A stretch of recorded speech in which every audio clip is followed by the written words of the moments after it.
Welcome back to my channel. இந்த வீடியோவில் நம்ம பார்த்தீங்கன்னா 2 ஃபேமஸ் ஹீரோயினோட சீரியல் சேம் டேவே வந்து எண்ட் பண்ணியிருக்காங்க. அது மட்டும் இல்லாமல் ஒரு ஃபேவரட் ஹீரோ எகெயின் வந்து என்ட்ரி கொடுக்குறாங்க. ஸோ அதை பற்றின இன்ட்ரெஸ்டிங்கான அப்டேட் தான் இந்த வீடியோ நம்ம ஷேர் பண்ண போகிறோம்.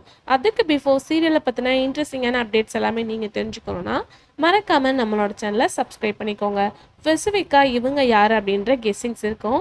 இவங்க 2 பேருமே சன் டிவி சீரியலில் ஆக்ட் பண்ண ஆக்ட்ரஸ், அதாவது ஹீரோயின்ஸ் தான்.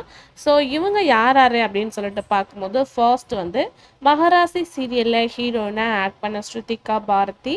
ஸோ இவங்க அதர் லாங்குவேஜில் சீரியல் பண்ணிட்டு இருந்தாங்க. ஸோ வாட்ச் பண்ணியிருந்தவங்களுக்கு கண்டிப்பாக தெரிஞ்சிருக்கும். இவங்களோட சீரியல் ஃபைனலாக எண்ட் பண்ணிட்டாங்க. அதுக்கு ஆஃப்டர் பார்க்கும்போது இப்போ கரண்ட்டாக சுந்தரி சீரியலில் என்ட்ரி கொடுத்துட்டு இருக்க கயல், அதாவது பாண்டவர் இல்லம் ஹீரோயின்.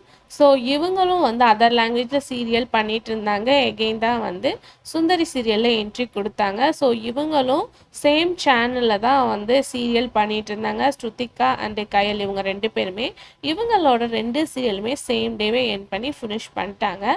ஸோ இப்போ இவங்க கரண்ட்டாக சுந்தரியில் ஆக்ட் பண்ணிட்டு இருக்காங்க. அதுக்கு ஆஃப்டர் ஹீரோ பேக் அப்படின்னு சொல்லியிருப்பேன். எஸ், நம்மளோட ஃபேவரட் ஹீரோ, அதாவது நம்ம ஃபேவரட் ஹீரோ அர்ஜுன். இவங்க வந்து ஆல்ரெடி தெலுங்கு சீரியலில் ஆக்ட் பண்ணிட்டு இருக்காங்க நின்று கோரி. ஸோ நிறையா பேர் வாட்ச் பண்ணியிருப்பீங்க, நெகட்டிவாக பண்ணிட்டு இருக்காங்க. இவங்களோட சீரியல் எகெயின் வந்து டப்புடு பண்ணி ரிலீஸ் பண்ண போகிறாங்க கன்னடத்தில். ஆல்மோஸ்ட் இவங்களோட என்ட்ரி மிஸ் பண்ணவங்களுக்கு கண்டிப்பாக இது ஒரு சூப்பர் சான்ஸாக தான் இருக்கும். அப்கமிங் அக்டோபர் 7லேருந்து அந்த சீரியலை டப்புடு பண்ணி கன்னடத்தில் ரிலீஸ் பண்ண போகிறாங்க. கண்டிப்பாக எல்லாரும் அவங்களோட தமிழ் நியூ ப்ராஜெக்ட் தான் வெயிட் பண்ணுவீங்க. ஸோ வெயிட் பண்ணி பார்க்கலாம். உங்கள் ஃபேவரட் சீரியல் ஹீரோவை கமெண்ட் ஷேர் பண்ணி